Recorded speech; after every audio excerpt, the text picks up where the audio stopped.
carbon copy of someone or something else. There's one specific who are we talking artist about that here? I'll tell you about in just a few minutes. Okay. And again, this is in no particular order. We're not ranking these Hispanic artists from like a 10 to 1 or anything like that. These are just some of the ones that we feel paved the way for some of today's artists and some of those taking it to the next level and representing for their community. Okay, so who do you have? Kind of at the top of my list, again, this is in no particular order, but we mentioned Jennifer Lopez earlier playing that role of Selena. She did an amazing job. Right. I mean, that's a hard role to play. I mean, she was beloved by so many people, and to jump into that role and play Selena, it was almost like you were seeing Selena in a movie. Right. It was almost like she was destined to be in that role and nobody else could fill those shoes. She definitely transformed into Selena for that movie. If you haven't seen it, it's definitely one to watch. It was really before Jennifer Lopez got her music career started. She was doing films and TV, and she was modeling. And so, I mean, she was a name in the Latino community. She was on her come up. Yep. But she hadn't done a whole lot of music yet. And if she had, it was more music based in her culture. Right. And that movie just shot her up to stardom. I mean, after that, everyone knew who Jennifer Lopez was. Can we talk about real quick? J-Lo is 51 years old. And still out there doing it. She looks amazing. Still putting out albums. Amazing. Put something out like a week or two ago. I mean, we could spend a whole episode. We should do one just on J-Lo alone. Yes. And I like that she's been able to adapt her sound to like every trend in the music scene since she began, while still keeping those notes of her roots and her heritage in her songs. She just keeps evolving. She's always holding it down for the South Bronx. She is, and she's also, I don't know her full nationality, but I know she's half Puerto Rican, and I don't know what the other parts of her nationality are. Right. Who she's dated. Oh. That's a whole other situation. Jason. She's been with Diddy. I mean. She's been with. It's a long rap sheet. That's a whole other podcast. We got to keep this one tight. Let's give her props, though. I think the longest relationship she's ever been in, she's like getting down with A-Rod. A-Rod is, I mean, they're serious. I think they were even thinking about having another child together. Right. Yeah, you're hearing about them all the time in the tabloids and like in our show prep. Yeah, they're everywhere. Yeah. Mm-hmm. They are, they're another power couple. You got Sean and Camila, Blake and Gwen. And you got J-Lo and A-Rod. Yeah. All right, then. We were talking about Santana a few minutes ago, a guitar god. I mean, love the way that he makes it sing. He has this magic touch. You listen to a song like Maria, Maria. So good. That guitar's sexy. It is. And even before he put out the Supernatural album, the band Santana, they played Woodstocks. And, you had Oye Como Va. Oye Como Va. And you had, I want to say Black Betty, but that one, that definitely was not Black him. Betty, no. Wham-a-lam. Black Magic Woman. Thank you. Got the Black Magic Woman. Betty in my head because of you. Oh, Black Betty. That song makes me laugh. It's just so silly. Oh, my gosh. This has gotten silly already. But even like Ricky Martin, I remember when he first came out on the scene, he was in Menudo. Yeah. Which was like a boy band, It was like the Latin New Kids. It's okay, like the Latin New Kids, whichever boy band you want to compare them to. But I mean, that's where he first started, and he was such a little guy, and there was a band of them. But once he kind of broke off from that, he just became this huge star. I mean, She Bangs, Livin' La Vida Loca. I mean, I could go on, and it's just he had a really cool sound to his music. Cup of Life. One of my favorites. It's like the anthem to all soccer games, Pretty much. You hear it at sports arenas around the world now. Great, great fun song. And he's a great entertainer. What a great performer. If they were going, I know the country format, when they do like the ACMs and the CMAs, they always do like the Entertainer of the Year. If that kind of category existed for pop music, if they had, and now Entertainer of the Year goes to, Ricky Martin would be a contender still today. I mean, so electric on stage, so much energy, so fun to watch. He's one of my favorites. And I heard he's like one of the most humble people too. You've seen him in interviews. Very down to earth. Right. he knows he's a megastar. Come on. Yeah, and he doesn't even have to show it. Doesn't have to say anything about it. You just know. The money he makes, the worldwide good he does, the humanitarian he is, the Grammys he's won. He doesn't have to go out there and do anything. He could just like walk around the world and be Ricky Martin, and that's good enough for most people. Pretty much. So yeah, Ricky Martin, J-Lo, Santana. We talked, about Santana. You instantly recognize one of his songs when it comes on. For sure. Shakira. Those hips don't lie. No, they don't. I mean, when she did the collaboration with Wyclef Jean, and I mean, so many countless people, her voice. What a huge crossover song, too. It's so different because she has that thicker accent, but she makes it work. You know who she reminds me of? Who? Kermit the Frog. No. La, la, la, la, la. You know what I used to think? I would think she had kind of like a little goat. A little. But little goat. After I love Shakira. Shakira is the goat. Thank you. I say that with love. Right. And she just has a very unique sound. And she's another Latina female like Jennifer Lopez who's been able to adapt her sound to the changing times. Always ahead of her time. And don't lie, you wish you could move your hips like Shakira. Oh, who doesn't? Who doesn't? I've kind of hurt myself trying to do that. It's not easy. Broke a not rib? easy. Yeah, it's like, oh. You're like, I got to sit down now. I can't do it. So you go back and listen to like one of Shakira's first singles, La Totora. Ooh. And it's still a banger today. I was listening to it on the way in as we were getting set up to do this firing this you episode. up. It was. And then you put on something like Underneath Your Clothes, which is more of her like crossover top 40 mainstream hits. Right, like her ballads to her, or her Right. dance songs. It's You just put something like that on, and it's booty time. It is. It's booty shaking time. Hip shaking. Plus, she doesn't age.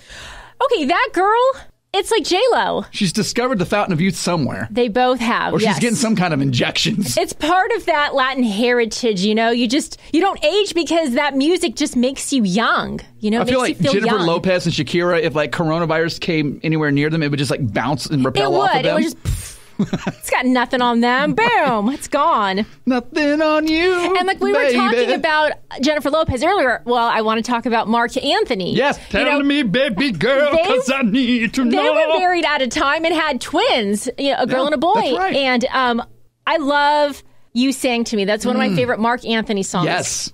And I want to share a quick little story. I got to meet Marc Anthony, and I'll post the picture on our social media page. We love seeing your photo ops with the stars. There's always a crazy story associated with it. So he was performing at the San Diego Sports Arena, and we got to go backstage and meet him. Yeah. And so we had been waiting a little bit longer than normal. Normally when you do meet and greets. Were you waiting for tonight? I was, thank you.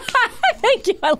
So it was like, we were looking at our watch and we're like, well, he's going to go on stage any minute now and we haven't met him yet. So what's the deal? And someone said, Marc Anthony's really sick. He was throwing up backstage and he just looked a complete mess. I think he was on the verge of flu or just something he ate just didn't sit right. Food poisoning or something? Yeah. And so we felt so bad. We're like, oh no, like we don't need to meet him. Like that's okay. Like he needs to take care of business. And they were like, no, he really wants to meet you guys. So like he's in there got swine flu or something. And you're like, no, I'm good. So he got himself ready for the show because the show must go on. And so there's a picture and he has this huge smile on his face and he was amazing that night. You couldn't tell he was down with the sickness. You could not tell. So he is a trooper, a true entertainer. And I just wanted to share that because he's amazing live. Get out, Marc Anthony, yes. man. That's what you love to see in your celebrities. Right. And that meant like the whole world to us because he shook all of our hands and said, thank you so much. I'm so, and we're like, no, it's okay. So what was his show like? Just nonstop dance. I mean, you know how he does that. Right. You know, he knows how to shake those hips and work it too. It was just ballads. His hips don't lie either. They don't. It was a very entertaining, and it's just him and his band. And you know, there's not a whole lot of glitz and glamour. But I love that about him. His voice is so powerful. I was really sad when him and J-Lo split up. I was too. I thought that was like a forever situation there. I thought so too. And I thought, again, we've talked about earlier in the episode about imagine if this artist and that artist, or if these two people would, the collaborations, if they would make music together. If Jennifer Lopez and Marc Anthony were still married, releasing albums together. Their voices blend so well together. Yes, it would have been so cool. I want to talk about another male, and I might catch flack here because he's an acquired taste.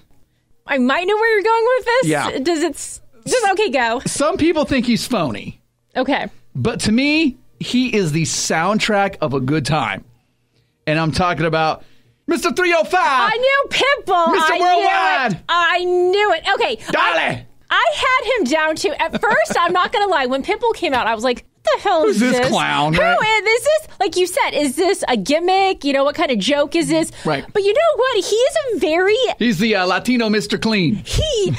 And you know what? He's very down to earth, and he's a very nice guy. He was one of the guest judges on Dancing with the Stars, and I got to know his personality more, and I was like, I actually like him. He's very endearing. He draws you in. And he's an intelligent man, too. I mean, he knows his stuff. And I also want to say he was very helpful when Puerto Rico was having, you know, that horrible destruction going on. Right. I don't remember who he lent his like private jet so that they could get supplies over there. And I was like, I mean, come on. Very much like a Carlos Santana. You know, Pitbull's humanitarian efforts need to be echoed and praised, too. Yeah, I'm glad you brought him up. Yeah, he's a good guy. I mean, you know, vacation music, spring break, you know, you're just happy you finally got your in-laws out of the house after the holidays. Pitbull is who you put on to celebrate, am I right? And in 2020, we need Pitbull more than ever. I mean, those songs just make you forget about whatever the heck's going on. Yeah. I also want to give honorable mentions to some of his Hispanic rapper brothers, like Daddy Yankee. Yep. Nicky Jam. Yep. Bad Bunny is one of the more recent, Spanish hip hop artists, and I encourage you to go check out their music. Like, we'll make a list of who we talk about in the podcast, and definitely give them a listen. I mean, it's so fun doing this podcast and highlighting, like, you know, the Latino community, because I think a lot of people forget, you know, that they have brought this different kind of spice and just dance to their music. Right. And so we've talked about some current artists here recently. Mm-hmm. Can I take it back old school for a minute again? Yeah, take it back. Are you familiar with Ruben Blades or Ruben Blades? Why does that name sound so familiar? What's some of his songs? He is like the Bruce Springsteen of Latin music. He's written over 200 songs. He's won multiple Grammy Awards. Wow, okay. He's an actor. He was like in Once Upon a Time in Mexico. Oh, that's a great with Antonio movie. Banderas. Yes. I'm going to have to check him out. He's been on TV like in X-Files and like Fear of the Walking Dead. Yeah. Okay. So he's an actor. He's multi-talented here. Oh, yeah. He checks all the boxes. Great documentary about him that came out a few years ago called Ruben Blades Is Not My Name. That's not my name. That's not my name. That's not my name. But yeah, Ruben Blades Is Not My Name. Great documentary about his life and his story. And I even think at one time he ran for Presidente of Mexico. Really? Yeah. Well, thank you for showcasing him, because I didn't really know all that much about him. And you were asking me about his style of music. It's a little bit like all over the place. I mean, he has written songs for other Latin artists, but also he's written songs like Sting. Oh, my gosh. Yeah. Well, I have to say, happy belated birthday to Sting. Right. He turned, 69 yesterday? I mean... That number. Okay, but focus. Talk about the Fountain of Youth. And I have a story about Sting as well, but we're going to make that into like a mini podcast. Yeah, that'll be a mini episode there. Yeah, so you'll want to tune in for that one. The Scent of Sting coming soon. Yes, thank you for that. So yeah, check out Ruben Blades. I think you'll really dig him and some of his earlier stuff. And I really want you to listen to Christina Aguilera's Spanish album. I will. I mean, some of my favorites that I wrote down was Ven Conmigo, Come With Me, Cuando Es Contigo, When I'm With You. Those are just fun songs. And I think a lot of people forget that she put out that Spanish album. I think it did win some Grammys, or at least was nominated. It's good. Please give it a listen. I'm going to put what's in my blender this week, and I'll give you my thoughts on it on the next podcast. Okay, thank you. Anybody else you wanted to mention? I have a few more, but gosh, I'm trying to think of. We talked about Gloria Estefan, and I want to know what some of your favorite songs are. With Miami Sound Machine, I love "The Rhythm's Gonna Get You." Yeah. The rhythm is gonna. That was probably one of my first early memories of hearing Hispanic or Spanish Latin music. Was "The Rhythm's Gonna Get You," dun dun dun tonight. I just love that it drum kind of beat. drops out right and the there. conga, yes. Yeah, and then the "Come on, baby, let me shake your conga." And what about Turn the Beat Around? Oh, Turn the Beat Around. I mean, so many good ones. Oh, so many good ones. Giving me some vibes right now. Like I want to get up and dance. Me too, but I don't want to hurt my hip again. That's right. You don't want to Throw something out. I can't. Ricky Martin, we discussed. He's still out there living La Vida Loca. Yep. Enough said. Are you familiar with Don Omar? I'm not. The king of reggaeton.